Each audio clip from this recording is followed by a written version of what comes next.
ልወስድ እችላለሁ ይሄኛውን በለኝ። can I have these? good ውስድ በለኝ። to keep አንበስ እስከ መጨረሻው ድረስ በለኝ።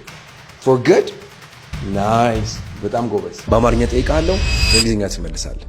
እሺ ይመቸኛል። ልውሰደው በለኝ። can I have it? can I take it ይባላል። ትችላለህ። can I take it ወይም can I have it? ትክክል። እሺ ውስድ በለኝ እስኪ። ቴክ ብቻ አይሆንም። so maybe to keep ናይስ yes to keep ነው የምትለው። ኪፕ ከማለት መውሰድ ነው አይደል?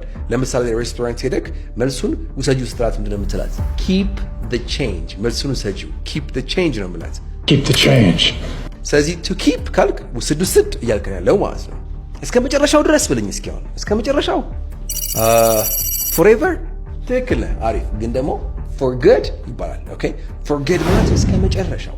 ለምሳሌ እሷ አሜሪካ ሄደች እስከ መጨረሻው ስትል ምንድን ነው የምትለው? she went to America for good. she went to America forever ስትል አሁን ይሄ ሴንስ አይሰጥም አይደለ? አዎ። ስለዚህ ምንድን ነው የምትል? she went to America for good እስከ መጨረሻው ስትል ምንድን ነው የምትለው? for good። እስኪ ደግሜ ልጠይቅህ። እሺ